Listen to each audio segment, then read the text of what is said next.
Ahoy, everybody. I'm the Mysterious JG, and welcome to a new Let's Play for my Let's Play channel. Decided to, through the magic of good old games, go back and replay a game I played many years ago, Douglas Adams' Starship Titanic. This is not the game, obviously. This is a PDF of the manual. You can skip ahead in the video if you want. I'll take just a little bit before we jump into the game itself. Introductory material for anyone who doesn't know. Douglas Adams is, well, I mean, he's an author. He's best known for the Hitchhiker's Guide to the Galaxy. I remember when I was a kid reading it, it was being marketed as a trilogy in 4 parts because there was an edition that had the first 3 books plus a short story, which I always reference the title even though I don't really remember the contents of the story. Young Zaphod plays it safe. And since that time, he wrote 2 more books, so it started being referred to as a... They kind of forgot about Young Zaphod and started referring to it as a trilogy with 5 parts. And then after Douglas Adams passed away, with the permission of his widow, another author wrote a 6th and final book, which didn't start, but for me it's part of a long tradition of people writing and trying to ape Douglas Adams' writing style as much as possible. He wrote a radio series, but there were movies, there were TV adaptations. I mean, I think there's a new TV adaptation going on, and there's like so many freaking streaming services now, I don't even know. But he wrote the original radio series and 5 of what are now 6 books of Hitchhiker's Guide to the Galaxy. He was a running buddy with the Monty Python crew. He was script editor on Doctor Who for a while, wrote a couple of Doctor Who stories. He wrote the Dirk Gently Holistic Detective Agency series, which I guess have also been adapted into a television show. Whatever, you don't need me. You can look him up if you want to. But he was also involved in 3 computer games. He was involved with the Hitchhiker's Guide to the Galaxy Infocom Text Adventure, which I think I'd read he was very heavily involved with, and he was also heavily involved with in an Infocom game called Bureaucracy, which I've never played. And then this game, where I've heard varying reports on how much of this was like a back of a napkin idea that he jotted down, and then people paid him to put his name on it, because there was a novelization of Starship Titanic, but it was not written by Douglas Adams. And considering that he was a novelist, sci-fi comedy novelist, and there's a sci-fi comedy novel about Starship Titanic that he didn't write, I don't know how involved he really was. So, do your own reading and find out, is this a Douglas Adams work really, or is this mostly other people trying to sound like Douglas Adams? And because I think the actual original, just very quick passing reference to the central concept of the game, this like doomed space cruise ship, is something that comes up in the Hitchhiker's novels as well. For the record, I really like the Hitchhiker's books, although it's been a long time since I've read them. And they kind of go downhill. It's arrogant for some schmo on the internet who doesn't have millions of fans like Douglas Adams had. You can read the first one, Hitchhiker's Guide to the Galaxy, and maybe Restaurant at the End of the Universe, and you can comfortably stop there. If you've had fun, but you're kind of had enough, you don't need to plow through all the rest of them. the best stuff, the best is really in the first 2.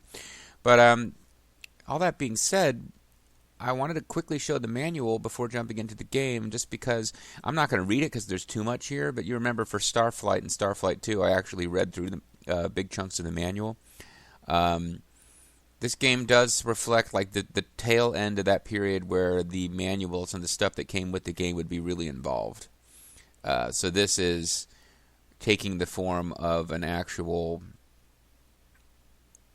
I want to say in-flight magazine, but I guess I've never been on a cruise. I guess cruises come with magazines like this that fill you in on all the different things that are going on. And this actually takes the form of, there's various robots who will assist us in this quest where we are on this space cruise ship, and it's kind of structured around the different robots having a page. Probably if you read through all of this, there'd be... I doubt this was actually written by Douglas Adams himself, but there would be a lot of attempts at Douglas Adams style humor. There may or may not be little clues, like very indirect roundabout clues on solving the puzzles, because this is a puzzle game.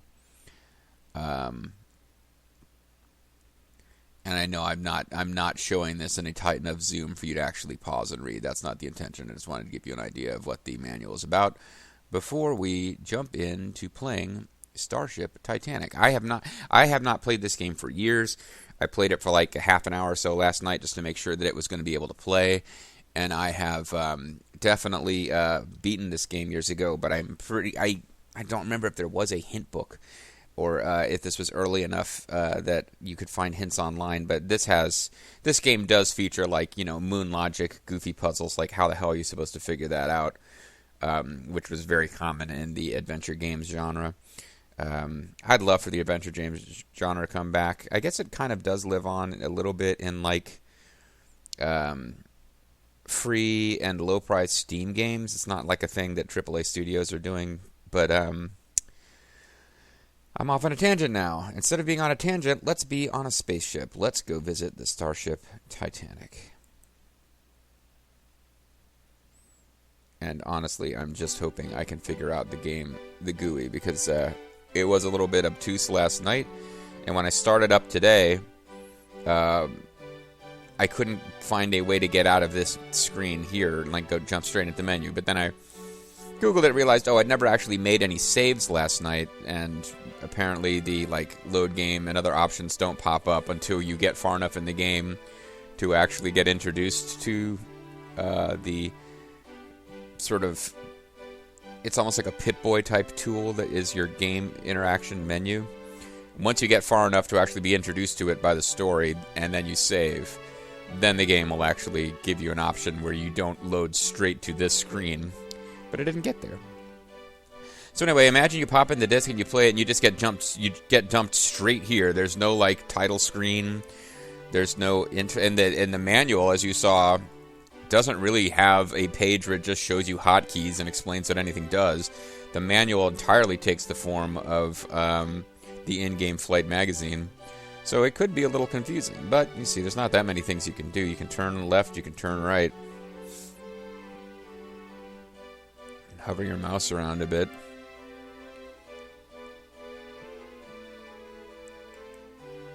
There's a television. For heaven's sake, get on with it. Oh, go on, don't just sit there. So that's Douglas Adams. He didn't actually say anything to us. For heaven's sake, get on with it. Oh, go on, don't just sit there. Yeah, I guess there doesn't appear to be a way to change the channel and get him to say anything other than that.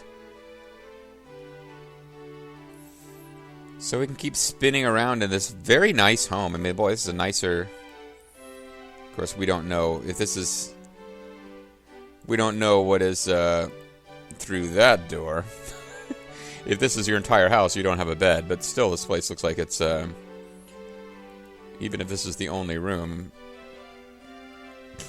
It's a decent chunk of the size of my apartment right here. But we have a computer. We have a couple of games.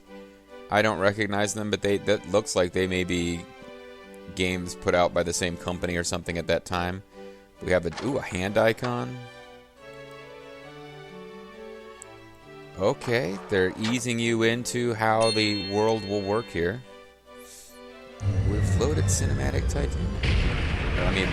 Starship Titanic. I'm gonna keep calling it Cinematic Titanic by mistake too, folks. I already know I am. This is not a gag I'm doing.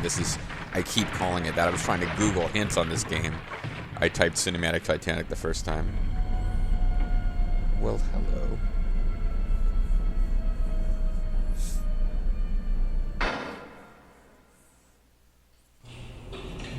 And evil Vogons come out and murder you immediately.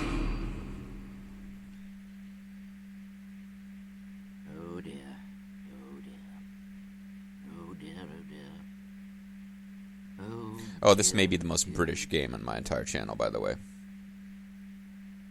Tidy as you go. Tidy as you go. And it will go out of its way to be extra British. Because they think that will be charming for American consumers, maybe? I don't know. Oh, yes. My name is Fentable. I am the doorbot serving on the maiden voyage of the Starship Titanic, the ship that cannot possibly, go wrong. Now, as you can see, the ship, this thing you see behind me, well, we've had a little accident. Don't worry, no harm done, just a little What I see scratch behind to you the is more paintwork, important. I think. Luckily, your house was quite soft. I realize this is a bit of an imposition, but we need you urgently. Will you help? I do live in a giant beanbag chair. Hello? Will you help? Hello? Oh, silly me. Oh, strange, deluded, benighted me. You'll need your personal electronic thing. We call it a pet. Here. Rather complicated, but I'm sure you'll figure it out. All you need to do now is type in yes, meaning that you will help, and we can get going. That's yes. Y-E-S. And now, check out the zaniness. Well, first of all, I can save at this point. I believe, yeah. I'm afraid we don't have time to fool around. Will you help? All you need to do is type in yes.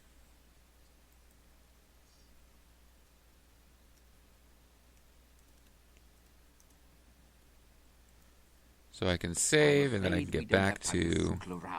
Will you help? All you need to do is type in yes. So you can hilariously type in That no. will do fine. You won't regret it. Well, maybe you will, but let's get you on board anyway. Anything else you want to say or ask? Just So I not now. Not don't now. know what We want happens to get you on board. Oh look. Yeah, and I a can't nice actually picture type right now. of the sky above your house. How nice. You should take that with you, you know. Good, good. The way this trip is going, it may be the last time you'll ever see that particular view. Come on. Oh, and by the way, I'm now out of sync. My animations are now out of sync with my speaking. Just mentioning that to you. When we've frozen the inventory tab in place. So yeah, a big theme in Douglas Adams' science fiction is going to be goofy and particularly unhelpful robots. It's our maiden voyage, you see, but the ship has, well, it's lost its mind, and so has most of its crew, including me. Though I do have my lucid moments. I only wish I knew if this was one of them. Mm-hmm. Oh, look. Things are going from bad to worse. I can't even find the buttons now. Can you help me? Top button. Terribly sorry. It's my cell point settings, you see. Well, I don't suppose you do see, but it is my cell point settings anyway.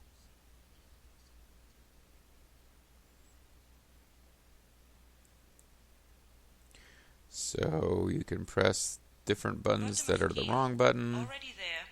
Come on, top button. Build room. Access to the build room is not permitted while stationary at a planet. No, the top button. There's no time to lose.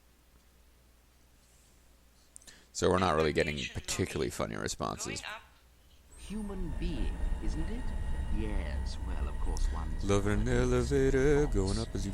I just hope that you can sort out these problems, because none of us can. We're all robots, you see, and what's happened is that the ship's central intelligence has been lobotomized, sabotaged, if you ask me, and it's left us all unable to function properly. And you may find that we're all a little But as you can see, the star animation just kind of cut out. Up to you. As soon as we reach the embarkation lobby, press the button on the plinth, and we'll be on our way. Then go and see Marcinta. She's the desk bot, and a bit of a dragon when her settings are wrong. She'll check you in. All I've managed to secure for you is a supergalactic traveler class room, but I'm sure you'll manage. You can always ask Marcinta for an upgrade, but be ready to duck. You'll meet Craig the Bellbot, who should take you to your room if he's functioning properly. Then once you've settled in and made yourself comfortable, you'll be able to get on with working out what's gone wrong and fixing it.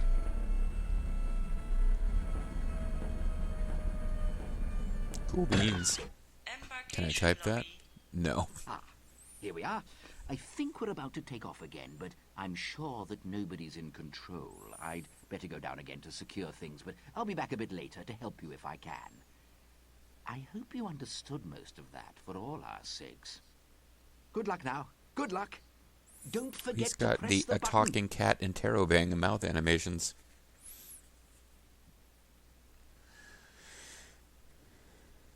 And there we are. We are now in the lobby. Let's go out of the lobby. We can save our game again. I'm now obsessed with saving the game.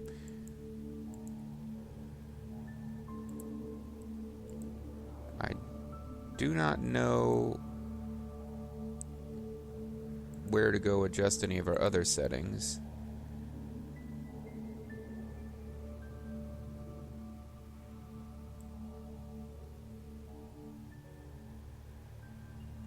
I'm just going to make sure the parrot volume, well, that might actually be a thing eventually.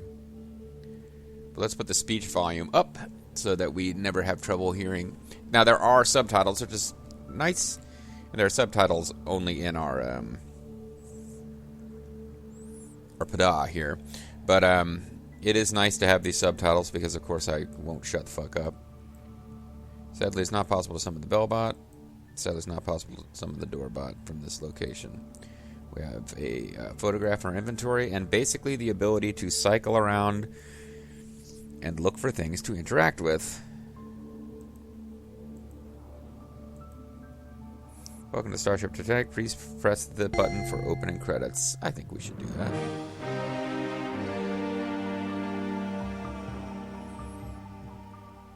We have a Piper Cub spaceship here.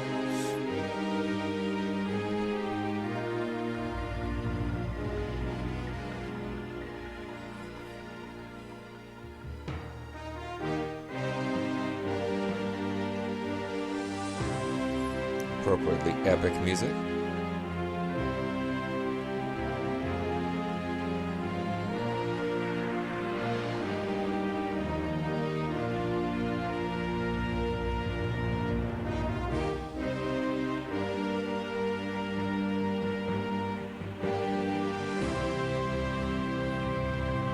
Maybe this is what triggered it in my mind, or maybe it's a coincidence, but I was just listening to a podcast I like that about Star Trek, various TV shows, and the episode title, and it was a gag, was "They Don't Keep Building Titanic." I think it was because in this particular, it must have been the new Discovery show, or maybe it's Picard or something, but in this episode, they threw in a reference to the Reliant. And I'm going off on a Star Trek tangent, so brace yourself. And the Reliant was the ship in Star Trek II that got, hijacked by Khan, and, the original crew were either killed or outcast, and blah, blah, blah. It's like a story. It's a ship where in the Federation after Star Trek II, it would probably be notorious as a doomed ship. You wouldn't, not exactly a success story. It was a ship that was taken by villains and used to attack the Federation. And the guys doing the podcast were talking about how, it's kind of weird that, so-and-so was supposed to have served on the Reliant, and this is set in Star Trek Picard, so the events of Wrath of Khan would have been hundreds of years ago, I guess. I don't really remember the timing. But it's like, well, it can't be the original Reliant. Would they have built a new Reliant? It's like, well, no, you don't keep building Titanics. And why am I going into that? Because obviously the title of this game is a joking reference to the fact that this is a doomed spaceship. This is supposed to be this big luxury spaceship cruise liner. Even before the god-awful, over-the-top melodramatic movie came out, which made more money than anything ever, the Titanic was already pretty famous as this human hubris, this big bloated mess, which is why it's ironic that the movie was a big bloated mess, and that everyone involved died. Well, I guess everyone involved died. The passengers died. Most of them. People who were involved, owning stock in the company or designing the ship, they also died, but only because these events happened over 100 years ago. So meanwhile, we're just exploring the ship now. I'm sleeping. Get out of it.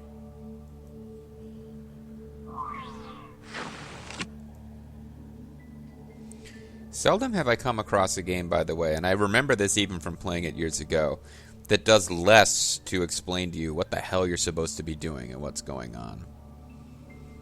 They have this kind of amusing intro. I mean, and honestly, the closest I could come to this, as far as what the fuck is the point? This doesn't feel like it's structured like a game at all.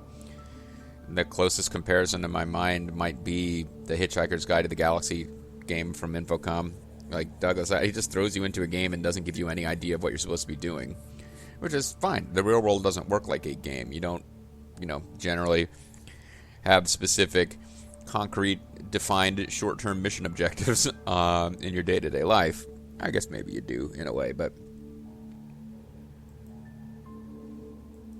yeah, this is a game where they just dump you in. The manual doesn't tell you anything other than a bunch of goofy details about this ship. The mission is just, there's something wrong with the ship, fix it.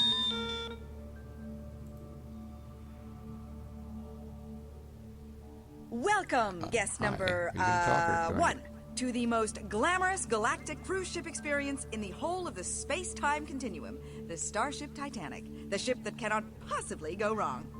Ha! My name's Drubish, Marcinta Drubish. I am the desk bot. Do you have a reservation?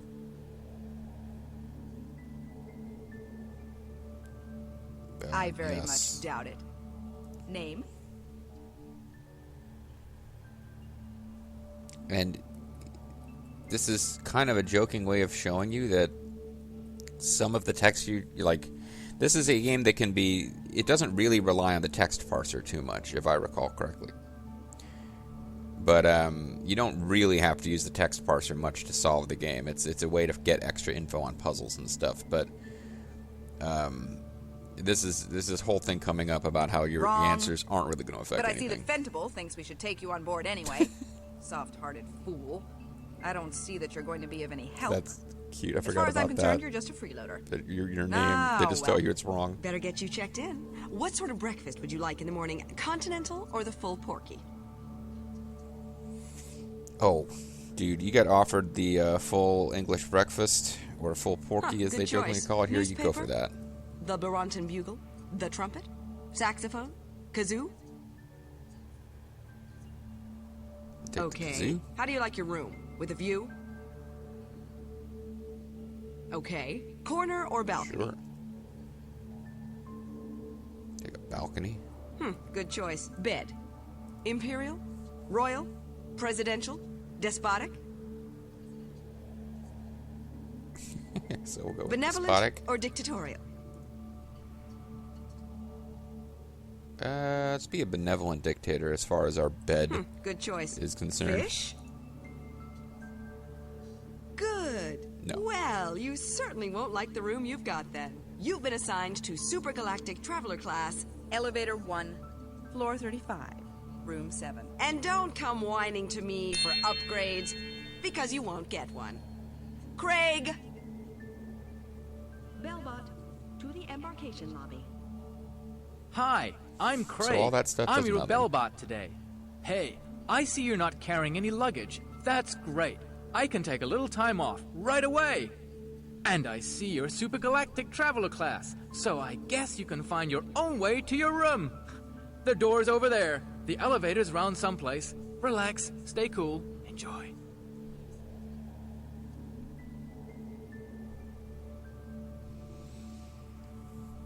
So that's fun. To the embarkation lobby. Small world, eh? Show me to my room. Do what new passengers always do. Wander around looking dumb and wishing you'd bought first class. You're welcome. Thanks.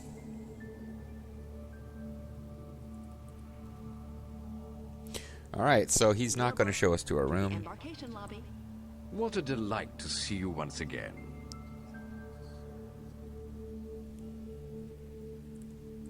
You should use the elevator a bit more. Have a proper look around the ship. No problem at all. Just call if I can be of further service. Not that it will do any good, of course.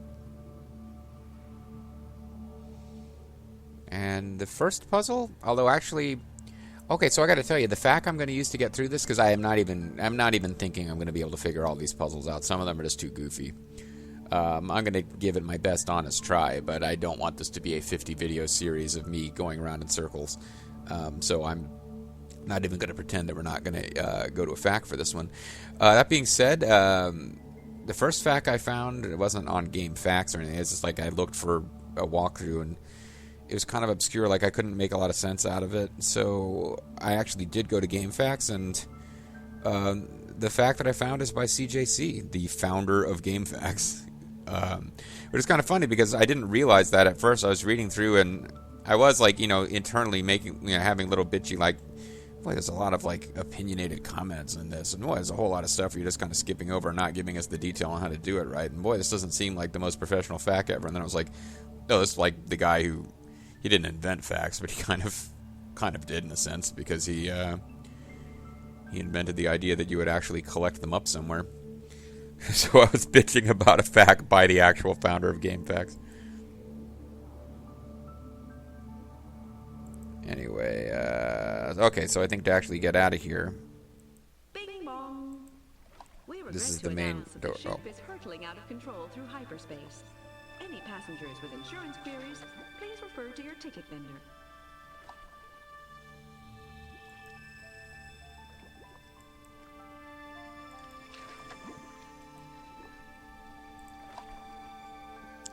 Passengers of your class are not permitted to enter this area. I think eventually you do something with that zone, though. Oh, that's right. He told us to ask for an upgrade. So let's try that. Full disclosure, I've gotten to the point where we find our room and solve that first puzzle in our room. Goofing around last night. We may or may not get that far in this video. As a matter of fact, we won't get that far in this video because I took the time to do an intro. I did some chatting, that little bit of chatting I did with the doorbot and the bellbot in the lobby are the things I did not bother to do. We're going to be moving at a fairly leisurely pace here. But let's see if we can... so we've gotten ourselves on board the ship. We'll probably get to the elevator or so before I call it a video and start another one. How are you? Hello. Yes, well, you're obviously confusing me with a desk bot who gives a damn. Mm-hmm. Oh, yes? And whose budget was that supposed to come out of? I seem to remember we've given you a free room already. Think yourself lucky. Okay. Good point. Goodbye.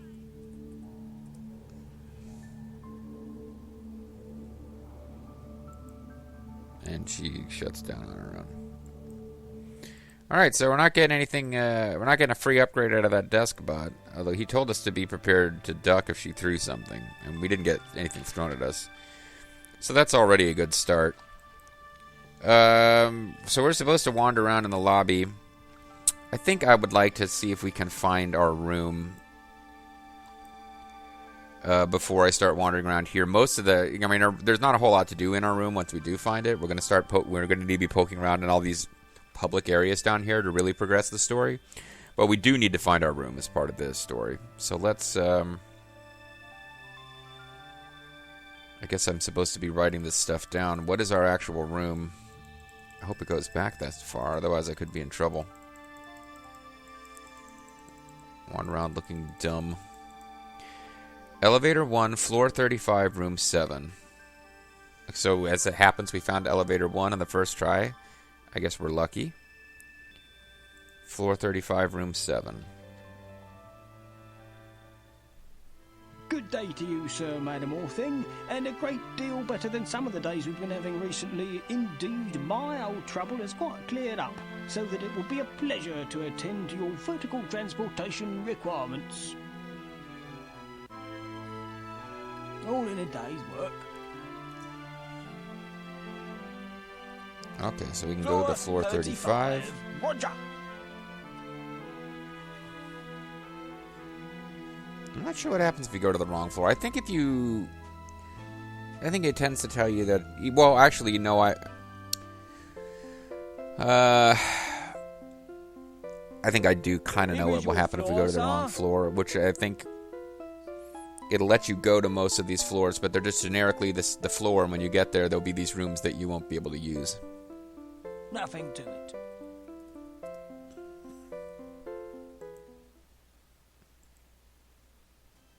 So now we need to find room 7. And I think that's what we'll call it a video. So, I talked to you a little bit about Douglas Adams, just a little at the beginning, and I kind of showed you what the manual looks like and blah, blah, blah. But as far as actual plot progression in this, we got on a boat. We were assigned a room. We're standing on the floor of the hotel where our room would be. As someone who's done some traveling for business, I already feel like I've made progress. But I don't feel like I can, obviously, at the end of a long day of business travel, even if it's not the best room in the world, even if it's not home, it feels pretty damn good to settle down in your room. I would have liked to have done that before we called it a video. But I'm recalling that it's going to take a little bit of work to figure out where our frickin' room is. So we'll do that work next time.